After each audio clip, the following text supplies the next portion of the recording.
Howdy folks, I'm Rebecca Jolly, the Jolly Alchemist, for another day of coming together for a neutrino forecast. We are looking today at Tuesday, the 16th of September, 2026. It's the right angle cross of Eden, so it's sort of some heaviness of awareness of what a weight it is to be in the world, to carry a body, to have to deal with all these issues, this conflict and instability, and crisis, emotionally speaking.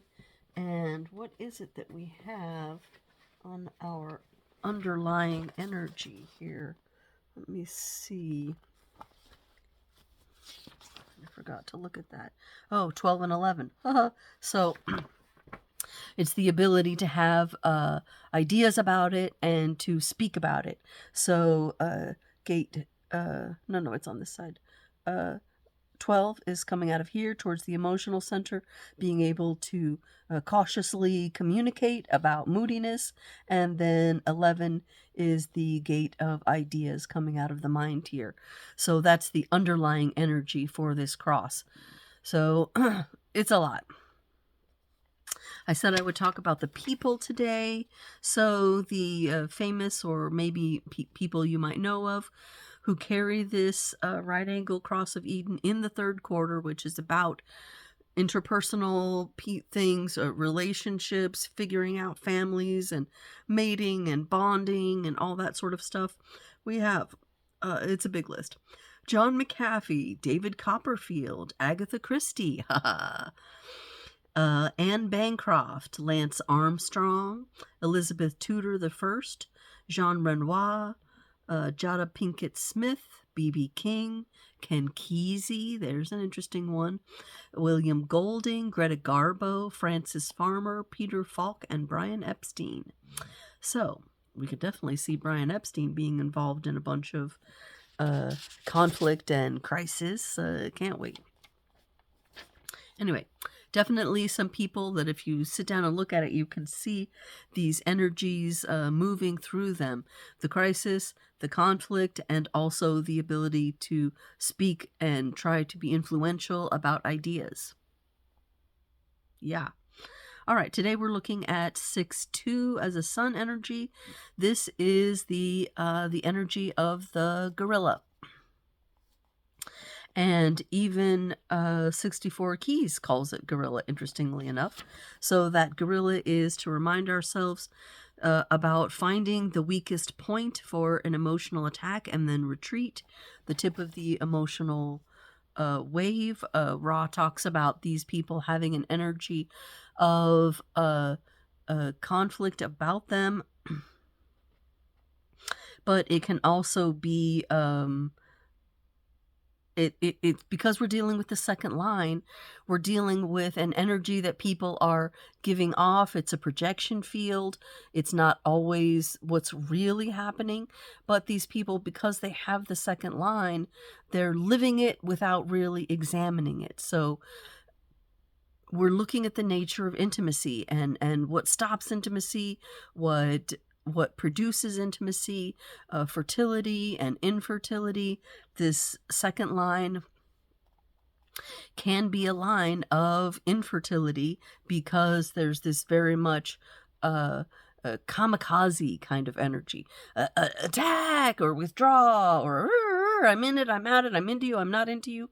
There's a lot of upheaval and upset emotionally going on in this line. So even if you're not carrying it in your body, you just might be feeling it in the world today, and today's the day to be looking at that energy.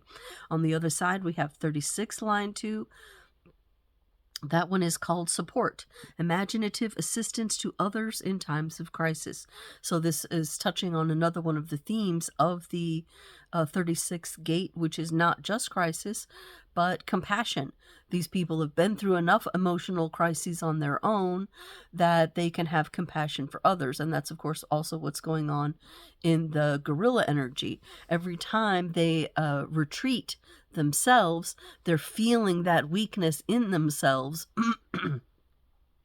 And that happening to them constantly gives them the ability to see the weakest point, not in just themselves, but also in others. And then to be able to go right to it and poke it when that wave is at its extreme end. It could be the upper or the lower end of it. So this is an interesting thing that Ross said about the 36, is that it's got a particular ability to start a crisis for other people. So that 36 too may start some shit and provoke a crisis, but the 36-2 itself will tend to flow through that crisis, and the people around them are really upheaved by it and having a big emotional thing. Ross says he's because he's a 35. Is he a 35? No, he's not. Well, he said he was very aware of this energy, and that he would see a lot of these people provoking crises in other people and sitting there going, well, that's what you needed anyway. Oh, well, blowing things up left and right. But they themselves are able to sort of like slide through it kind of easy, which won't be happening in the third line when we get there. But for now, that is kind of what's happening. So you can have that second line of 36 kind of having a bubble of chaos going around it. It's a healing crisis that it's causing for other people, because it will lead to an experience that then they can learn from and share with others and talk about. It's one of the main ways that we're growing. It's not the most, it's not an easy energy for growing. And it's more of a right-brained way to go about things than that really focused left brain, but it's also just as strong, just as valid as anything that's going on this logical side. It's just, oh, well, I'm just going to submit to the experience and then go through it, and then I'll learn afterwards what that was all about and what that was for. Our moon starts in 53, line 3. 53 is, of course, our new beginnings gate, our cyclical learning cycle, evolutionary spiraling. Line 3, pragmatism, to avoid conflict in beginnings. Somehow, I don't know that that's going to be happening, but maybe it will. It will or it won't, but something is going to be going on for that here with the moon energy. It does have an up arrow on it, which it looks like in the press of all these numbers and things I did not get around to looking at. And let's see what that up energy is here.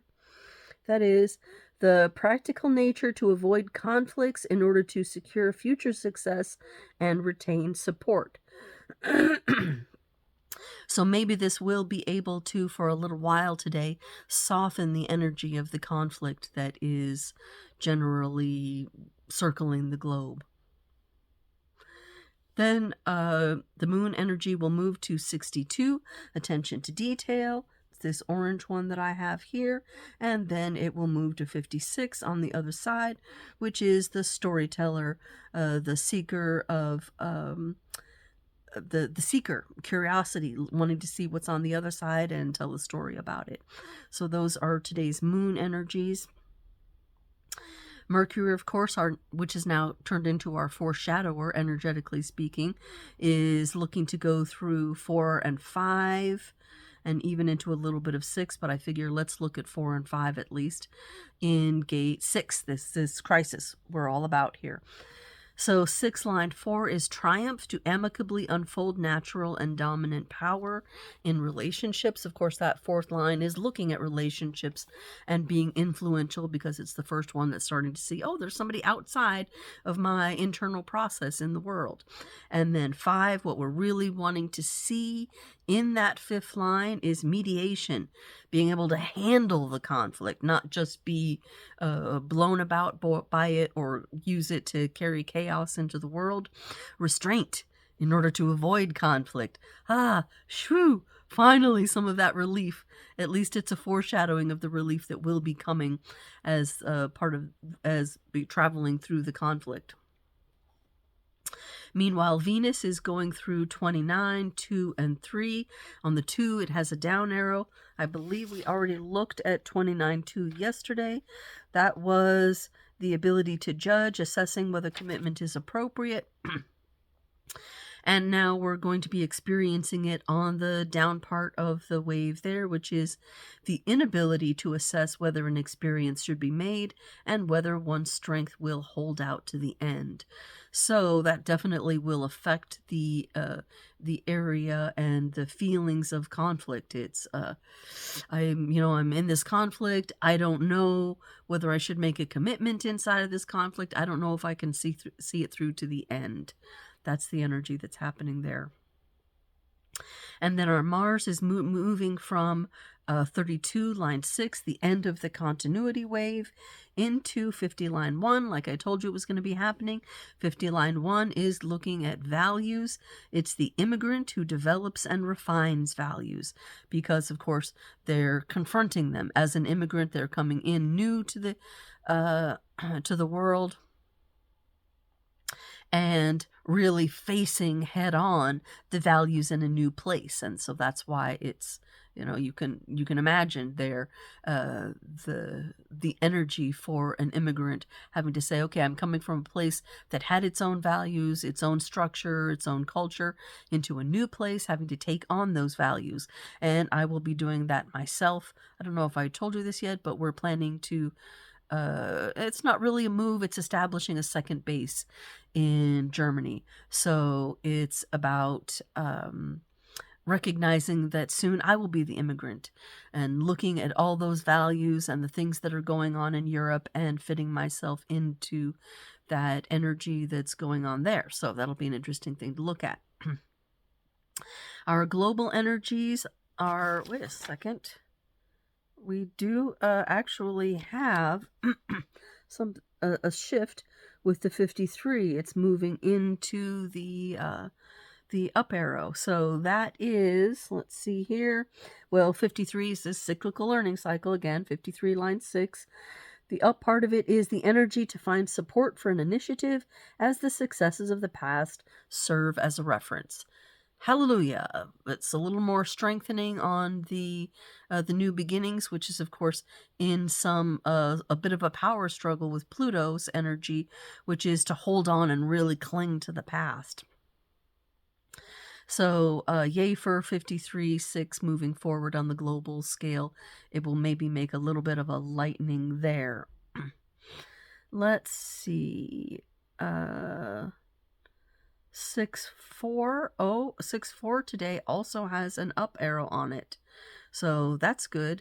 That energy as it moves through Mercury, and the up arrow on that, the 4 was of course triumph, to amicably unfold natural and dominant power. The up arrow on that is the natural emotional power to dominated relationships as kindness and wisdom result from emotional clarity.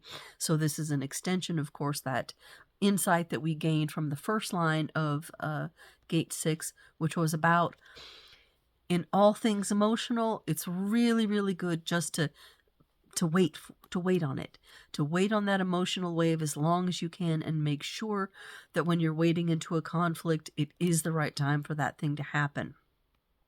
When I told my partner about a little bit of this, he said, we were talking about the gorilla energy, and he said, oh, is this how you see me? And I thought, oh, let's wait on this conflict. So it's a good point for discussions and for opening up discussions, but I definitely have some caution, and I will be doing a line 1 on that, which is retreat from conflict if courage were foolhardy. Indeed. So good luck with your conflicts.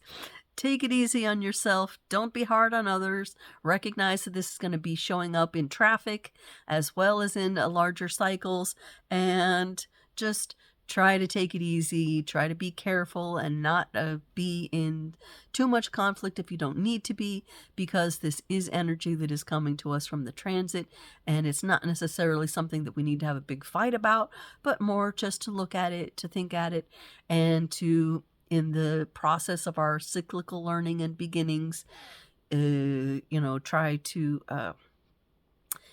move gently into it. That's what I'm saying. So until tomorrow, when we look at that third line energy where the conflict will be really hitting home as opposed to spreading to those around us, which is happening in the second line. Take care. Bye-bye.